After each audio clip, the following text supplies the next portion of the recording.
جی السلام علیکم ورحمۃ اللہ وبرکاتہ۔ وعلیکم السلام ورحمۃ اللہ وبرکاتہ۔ خیریت سے ہیں؟ الحمدللہ طبیعت ٹھیک ہے؟ اللہ تعالیٰ کا کرم۔ جی ناظرین، آپ جیسا کہ آپ کو معلوم ہے، آپ دیکھ رہے ہیں ابن آدم ٹی وی اور میں ہوں آپ کا میزبان محمد احمد۔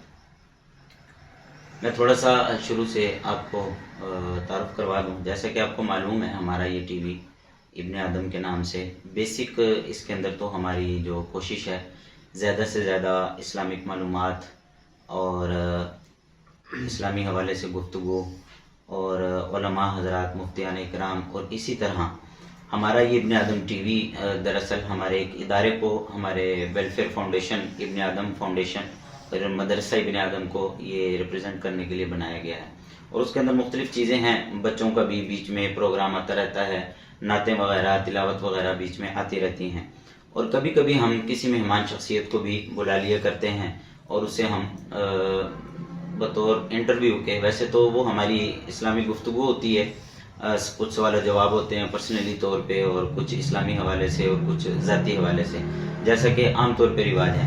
تو آج ہمارے مہمان ہیں مولانا عبد الرحمن عارفی صاحب۔ ان کا تعارف جو ہے وہ میں تو نہیں کروا سکتا۔ بیسک ان کا تعلق جو ہے وہ پنجاب کے علاقے عارف والا سے ہے، لیکن یہ عرصہ دراز سے لاہور میں ہی مقیم ہے، اور انہوں نے اپنی عصری اور دینی تعلیم لاہور میں ہی حاصل کی، اور اس کے بعد ازاں یہ خود بھی ایز اے ایک اینکر بھی ہیں، اور ان کا اپنا ایک چینل بھی ہے ماشاءاللہ، اس کے اوپر یہ مذہبی سیاسی حوالے سے گفتگو کرتے ہیں، اور اس کے بعد جو ہے ان کی ذمہ داری جو ہے وہ آج کل وہ ایز اے سیاسی ورکر کے مسلم لیگ نون اور حلقہ نمبر پی پی 167 فیصل کھوکر صاحب، جی فیصل صاحب، ان کا جو حلقہ ہے اس کے اندر یہ علماء ونگ کے سیکرٹری جنرل ہیں۔ تو ایک تو ہم ان کو مبارکباد بھی پیش کرتے ہیں، چونکہ یہ بھی حال ہی میں سیکرٹری جنرل منتخب ہوئے، اور امید کرتے ہیں کہ یہ اپنی ذمہ داریاں اچھے طریقے سے نبھا سکیں گے اور اس کو جو ہے وفا کر سکیں گے عہدے کو۔ جی کیا حال ہے عبد الرحمن صاحب؟ خیریت سے؟ اللہ تعالیٰ کا کرم الحمدللہ۔ آپ کا بہت بہت شکریہ، آپ نے مجھے یہ موقع دیا کہ میں اپنی بات کر سکوں۔ شکریہ تو آپ کا ہے کہ آپ نے ہمیں وقت دیا، آپ کی مصروفیات ہیں، ظاہری سی بات ہے، آپ کا علمی حوالے سے ایک جو ہے وہ آپ کی مصروفیت ہے پڑھنے پڑھانے کے حوالے سے، اور دوسرا پھر آپ کی سیاسی بھی ہے، تو ایک تو یہ بڑی خوشی کی بات ہے، ہم اس پہ آپ کو مبارکباد بھی دیں گے۔ لیکن جو چیز میں نے نوٹ کی، یہ شاید بہت کم ایسا ہوتا ہے پاکستان میں کہ کوئی آدمی عالم بھی ہو اور عملی طور پر وہ سیاست میں بھی ہو، وہ چاہے پھر کسی بھی پارٹی سے ہو، لیکن عملی طور پر سیاست میں بھی ہو۔ جیسا کہ آپ نے دیکھا ہوگا کہ ہمارے ملک کی جو سیاست ہے اس کے اندر سیاست، معذرت کے ساتھ میں سب سے معذرت چاہوں گا، سیاست ایک گالی بن چکی ہوئی ہے، اور جو بھی کوئی شریف آدمی، کوئی اہل علم یا اسلامک حوالے سے جس کا تعارف ہو، عالم ہو، وہ اگر اس کے اندر آتا ہے تو وہ تو پہلے خود خوف زدہ ہوتا ہے اور ڈرتا ہے کہ میں اس کے اندر جا رہا ہوں، پتہ نہیں میرے ساتھ کیا بنے گی۔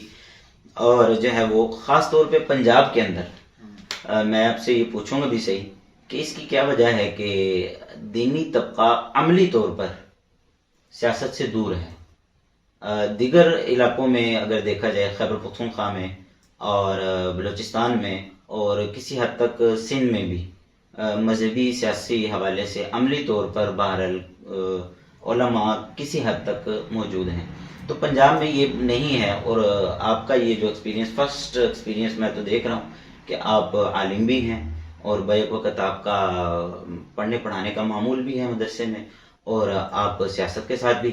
اچھا ایک اور سوال بھی ہے، لیکن پہلے میں اس کا جواب لینا چاہوں گا، اس کے بعد پھر آپ سے اگلا سوال کروں۔ صحیح، بہت شکریہ آپ کا، آپ نے مجھے وقت دیا کہ بھئی موقع دیا کہ میں یہ ساری باتیں بتا سکوں۔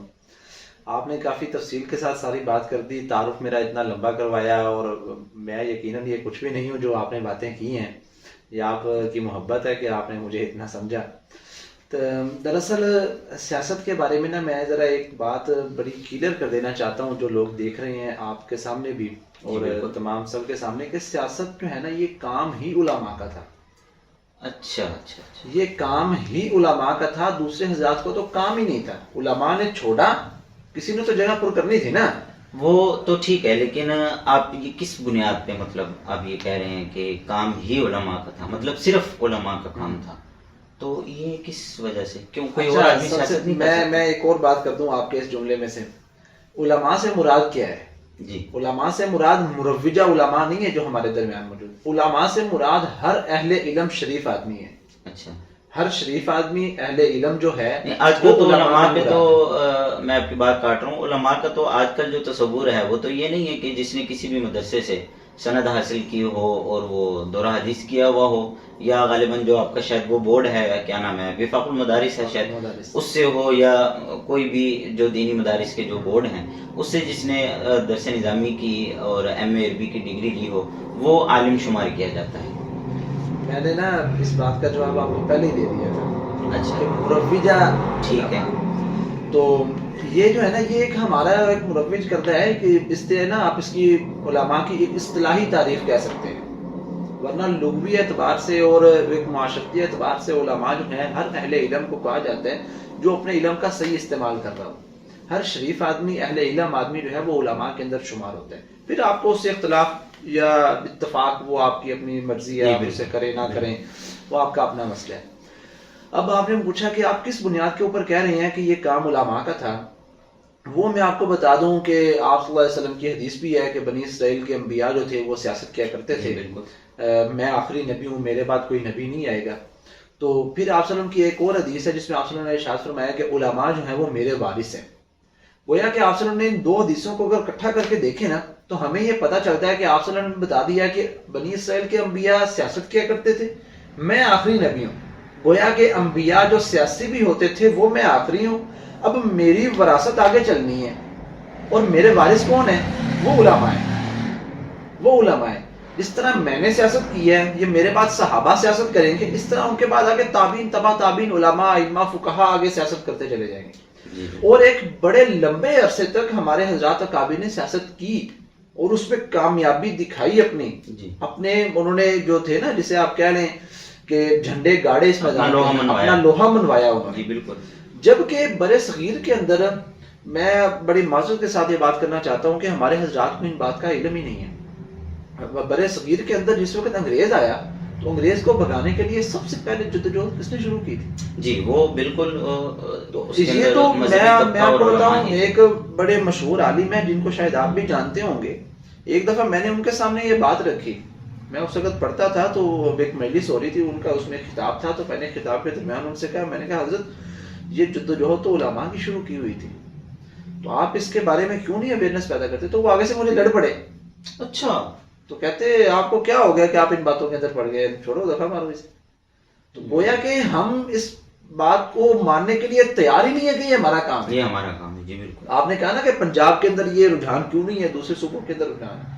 میں اس کی ایک اور وجہ بھی بیان کروں گا آپ کے سامنے، لیکن ایک وجہ یہ بھی ہے کہ ہم اس بات کو ماننے کے لیے تیار ہی نہیں ہے کہ یہ ہمارا کام ہے. جب میں اس چیز کو اپنا کام سمجھتا ہی نہیں ہوں تو میں کیسے کروں گا؟ جی بالکل. یہ بات ہے. تو دوسری بات یہ کہ جب علماء پنجاب کے اندر تو جو ہے نا وہ علماء یا اہل مدارس یا مذہب سے تعلق رکھنے والے، جس کو پاکستان میں کہا جاتا ہے کہ یہ مذہب، ویسے مذہب تو سب کا ایک ہی ہے، لیکن جو مروجہ ایک جملہ ہے اور ایک جو ہے وہ بولی جاتی ہے اصطلاحاً، تو وہ یہاں پر صرف عالم مفتی ہونا اور مدرسہ بنا لینا اور اس کو چلا لینا اور تعداد بڑھا لینا اور پوزیشن لے لینا یا مدرسے کا کسی بڑے درجے کے اوپر کسی نمایاں کارکردگی میں نام آ جانا، تو یہاں پر تو یہی ترجیحات ہیں اور اس سے ہٹ کر تو نہیں ہے. اور دوسری بات یہ ہے کہ آپ سے ایک اور سوال میں جو کرنا چاہوں گا وہ شاید آپ کے لیے مشکل بھی ہو، معذرت کے ساتھ. پاکستان کے اندر اگر مذہبی سیاست کا تصور ہے، مذہبی سیاست کا اگر ہم شروع سے دیکھیں، مذہبی سیاست کا اگر پاکستان میں تصور آیا ہے تو وہ 2 یا بمشکل 3 پلیٹ فارم ہی بچتے ہیں. ادروائز وہ دوسری جگہیں ہیں، دوسری جماعتیں ہیں. وہ ایک تو وہی جو جمعیت علماء ہند ہے جو کہ ہندوستان سے چلی آ رہی اور یہاں پر جمعیت علماء اسلام بنی، جس کے جو امیر مختلف رہے، مفتی محمود صاحب بھی رہے، آج کل ان کے بیٹے ہیں مولانا فضل الرحمان صاحب ہیں دامت برکاتہم، وہ امیر ہیں. اور دوسرے نمبر پہ جو ہے وہ سیاست رہی اپنا جماعت اسلامی کی، اور کچھ بیچ میں عملی سیاست میں تو نہیں لیکن جدوجہد میں بہرحال ڈاکٹر اسرار احمد صاحب بھی، ان کا بھی ایک نام ہے اور جو ہے وہ بھی ہیں، اور ابھی جو ہے وہ کیا نام ہے تحریک لبیک ہے۔ تو آپ عالم اور ایک ماشاءاللہ جو ہے نا وہ مذہبی اور اسلامک لبادے میں ہو کر آپ نے اگر پنجاب کے اندر ایک عالم نے سیاسی طور پر سیاسی میدان میں آنے کا عزم کیا، اللہ تعالیٰ اس کو پورا فرمائے، تو آپ نے بجائے جماعت اسلامی یا تحریک لبیک یا جمعیت مولانا فضل الرحمان صاحب والی، اس کے بجائے آپ نے مسلم لیگ نون کو کیوں چوز کیا؟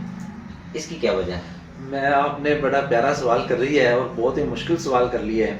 میں آپ کو یہ بات بتاتا چلوں، آپ نے اپنی بات کے اندر ذکر کیا کہ مفتی محمود صاحب بھی جمعیت علماء اسلام کے سربراہ رہے ہیں، وہ اپنی پوری زندگی میں ایک دن کے لیے بھی جمعیت علماء اسلام کے سربراہ نہیں بنے۔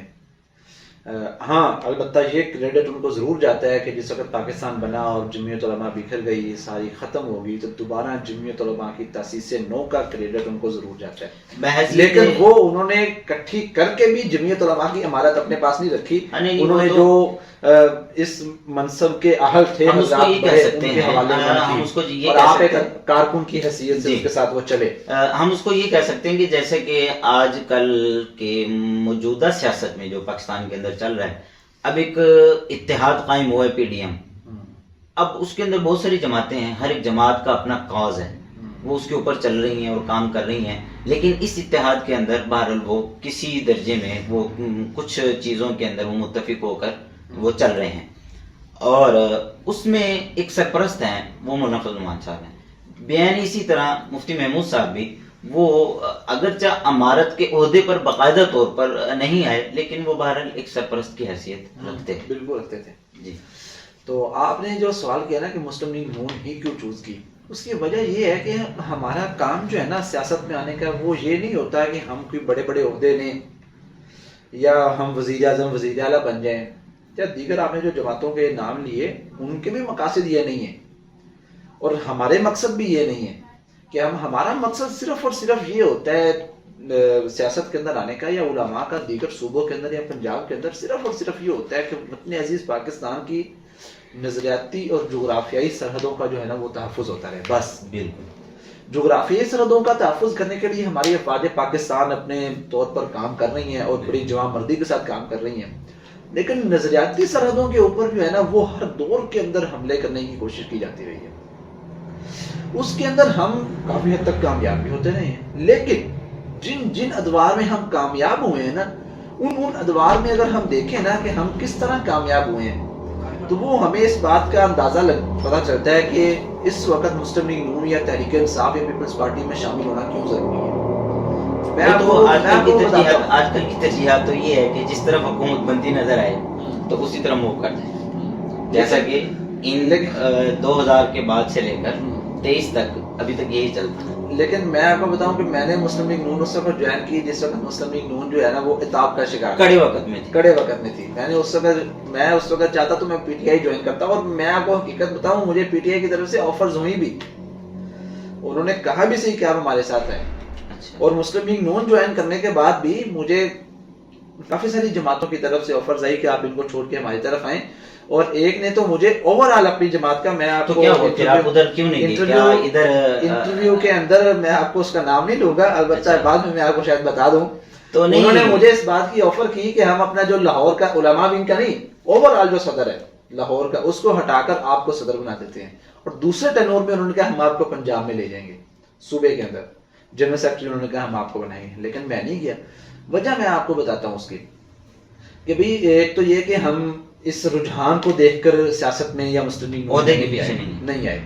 دوسری بات یہ کہ جب بھی پاکستان کی مذہبی یا سیاسی جماعتیں جو تھیں وہ نظریاتی سرحدوں کا تحفظ کرنے میں کامیاب ہوئی ہیں، ان اوقات کے اندر یہ بڑی جماعتیں جو تھی نا، مسلم لیگ نون ہے، پیپلز پارٹی ہے، تحریک انصاف تو خیر اس وقت تھی نہیں، یہ بڑی جماعتیں اس وقت اتنی یعنی کہ نا قابل ذکر پاور کے اندر نہیں تھی۔ یہ وہ وقت ہے کہ جس وقت پاور تو تھی ان کے پاس، لیکن لولی لنگڑی پاور جسے ہم کہتے ہیں وہ تھی۔ ان کو مذہبی خان صاحب کی حکومت تو خیر آپ لولی لنگڑی پاور نہیں کہہ سکتے کیونکہ اس کے اوپر تو کچھ اور تھا جس کی بنیاد پہ آپ مجھے لولی لنگڑی پاور نہیں کہہ سکتے، لیکن ان جماعتوں کے اوپر وہ کچھ نہیں تھا جو ان کے اوپر تھا. صحیح. لیکن ان کو اپنے طور پر اپنی حمایت درکار تھی تو وہ ان کو مذہبی جماعتوں سے مل سکتی تھی، تو انہوں نے مذہبی جماعتوں کے ان مطالبات کو مانا اور مان کر اس نظریاتی سرحدوں کا تحفظ ممکن ہوا.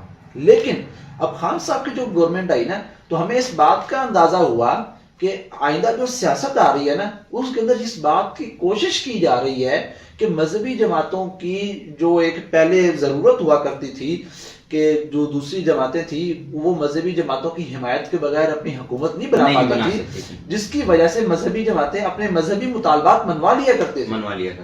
اس بات کا رجحان ختم کر کے مذہبی جماعتوں کا نیشنل اسمبلی یا صوبائی اسمبلیوں کے اندر کوٹا کم کرنے کی کوشش کی جا رہی ہے. تو اس پر ہم نے تحریک چلائی کہ اگر یہ اس طرح کم کریں گے تو ہم علماء کو ان جماعتوں کے اندر آنا چاہیے تاکہ ان کے قائدین کا جو ہے وہ ذہن بنے، ان قائدین کا جو ہے اس طرف ذہن بنا کر اس بات کی طرف سے روکا جائے. تو اس لیے ہم مسلم لیگ نون کے اندر آئے اور مسلم لیگ نون کے اندر ہمارے دیگر پہلے بھی علماء موجود ہیں. مولانا آصف ماویہ سیال صاحب ہیں شورکوٹ سے، وہ پہلے اپنا آزاد رکھتے تھے لیکن اب انہوں نے مسلم لیگ نون جوائن کی ہے. اچھا، وقت آپ کا جو ہے نا وہ قیمتی ہے ہمارے لیے، جو ہے نا بات گفتگو لمبی نہ ہو جائے.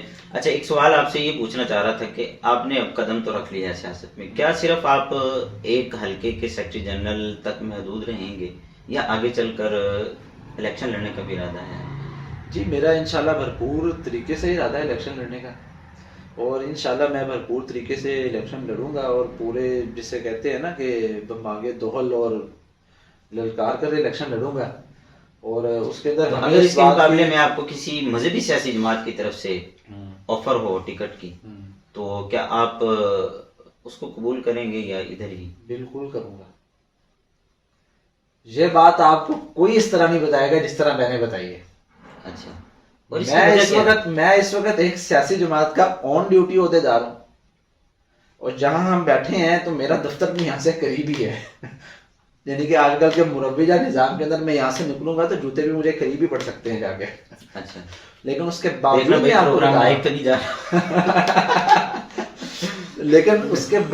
آپ کو بتا رہا ہوں کہ ضرور قبول کروں گا. وجہ یہ ہے اس کی کہ پنجاب کے اندر مذہبی سیاسی جماعتوں کو مضبوط ہونے کی ضرورت ہے. نہیں تو اب تک جتنی بھی ووٹ تھا، بہرحال پنجاب میں ووٹ تو ہے، جو ہے نا وہ مذہبی ووٹ تو بہت ہے، اب تک وہ ووٹ کہاں جاتا؟ غیر منظم ووٹ ہے. تو اس کو منظم کیوں نہیں کیا جا رہا؟ منظم کرنے کے میں فارمولے بارہا مرتبہ پیش کر چکا ہوں. میں نے یہ نہیں کہا کہ میں جمعیت علماء کو پیش کروں گا یا تحریک لبیک کو یا جماعت اسلامی کو. میں جن کے ساتھ بھی ملتا تھا نا، میرے ایک بڑے قریبی عزیز ہیں وہ تحریک لبیک کے ایک بڑے اعلیٰ عہدے پر ہیں. میرے ایک اور قریبی عزیز ہیں وہ جمعیت علماء کے بڑے اعلیٰ عہدے پر ہیں. جماعت اسلامی کے اندر میرے عزیز تو نہیں ہیں لیکن عزیزوں جیسے ہیں وہ جماعتیں. میں نے ان سب کے سامنے رکھا، میں نے کہا آپ تو وہاں بیٹھے ہوئے ہیں، میں وہاں بیٹھا نہیں ہوا، بات نہیں کر سکتا. آپ وہاں بیٹھے ہوئے ہیں، پلان میں دیتا ہوں، آپ اپنی جماعت کو مضبوط کریں. صحیح، بہت اچھی بات. ویسے یہ جو آپ نے بات کی کہ کسی بھی جماعت میں ہوتے ہوئے تو ہم مذہبی سیاست کو وہاں اندر رہتے ہوئے ہم اس کو پروان چڑھا سکتے ہیں، یہ بہت اچھی سوچ ہے. اور میں تو اس کو بہرحال ایک سمجھوں گا، اپریشیٹ کروں گا کہ آپ کی یہ بہت اچھی آپ کی فکر ہے، اور اللہ کرے کہ ایسا ہو جائے. اور جو ہے ساری جو جماعتیں ہیں جن کو مذہبی نہیں بھی سمجھا جاتا، اگر اس کے اندر بھی علماء چلے جاتے ہیں اور وہاں پر وہ دین اور قانون اور آئین کے مطابق جو ہے وہ اگر چلتے ہیں تو وہ بھی پھر تو وہ سمجھو کہ پھر سب ہمارے ہو گئے، سب سیاسی جماعتیں مذہبی ہو گئی. تو اس کے بعد جو ہے آپ سے ایک سوال میں اور پوچھنا چاہوں گا، وہ آپ کی جو ہے وہ ذاتی لائف کے متعلق ہے. کچھ آپ کی تعلیم اور آپ کا جو ہے وہ عصری علوم اور دینی علوم، وہ آپ کی تکمیل کب ہوئی، کہاں سے ہوئی، اور یہ ذرا آپ اپنا ذرا تھوڑا سا مجھے تعارف کروائیں تاکہ ناظرین بھی سن لیں کہ جو ہے وہ لاہور کے ایک حلقے کے مسلم لیگ نون کے سیکرٹری جنرل مولانا عبدالرحمن عارفی صاحب، ان کا جو ہے وہ تعلیمی سفر کہاں شروع ہوا اور کہاں پہ اس کی تکمیل ہوئی. میں نے مختصراً میں بات کروں گا. میں نے اپنا تعلیمی سفر جو ہے نا وہ شروع کیا تھا ہمارے علاقے کے ایک مدرسہ ہے، آری والا کا ہی مدرسہ، عائشہ صدیقہ اس کا نام ہے. تو وہاں قاری سلطان صاحب ہوتے تھے جو اس وقت رشتے میں میرے ہم زلف ہیں. اچھا. تو ان سے میں نے شروع کیا تھا قاعدے کی الف با تا وہاں سے شروع کی تھی. پھر مختلف مدارس سے اسی وقت میں ہوتے ہوئے بالآخر جامعہ اسلامیہ تعلیم القرآن ایک بڑا مشہور ادارہ ہے ہمارے علاقے کا, وہاں سے حفظ کیا. حفظ کرنے کے بعد حفاظ عربک بھی وہیں سے کیا, میٹرک بھی وہیں سے کیا. اس کے بعد میں یہاں لاہور آیا. لاہور کے اندر مفتی العظیم ترمذی صاحب کا ادارہ معہد الترمذی ہے چیسم سوسائٹی کے اندر. ہمارا یہ جو ابن آدم فاؤنڈیشن ہے اس کے ساتھ ملحق ہے وہ ادارہ, ملحق نہیں متصل ہے. تو وہیں آ کر میں نے اپنی جو ہے نا آگے درس نظامی کی تعلیم کو جو ہے وہ شروع کیا. تو اس وقت بھی ابھی 1 سال میرا اس کے اندر باقی ہے جو کہ میرا آئندہ سال کے اندر مکمل ہوگا. اچھا, تو کیا آپ سے پہلے بھی کوئی آپ کے خاندان میں ایسا ہے؟ ابھی آپ بتا رہے ہیں ماشاءاللہ ابھی آپ کی تعلیم جو ہے وہ کمپلیٹ نہیں ہے, کنٹینیو ہے, آپ جاری ہیں, اور آپ نے ابھی سے ماشاءاللہ ایک سیاسی وہ بھی پنجاب کے اندر مذہبی لبادے میں, اور جو ہے وہ اس کے اندر آپ نے بہرحال ایک عہدہ سنبھال لیا. تو کیا خاندان میں کوئی اور بھی آپ کے علاوہ پہلے کوئی ہے جو سیاست میں عملی طور پر جو آیا ہو؟ ہمارے خاندان کے اندر جو ہے ایک علمی اعتبار سے اگر میں بتاؤں تو ہمارا تو الحمدللہ اللہ تعالیٰ کا بڑا فضل ہے, سارا خاندان ہی خاندان ہے. میرے دادا جی دارالعلوم دیوبند کے فاضل تھے ماشاءاللہ, اور دارالعلوم دیوبند کے اندر 1 سال تک وہ پڑھاتے بھی رہے.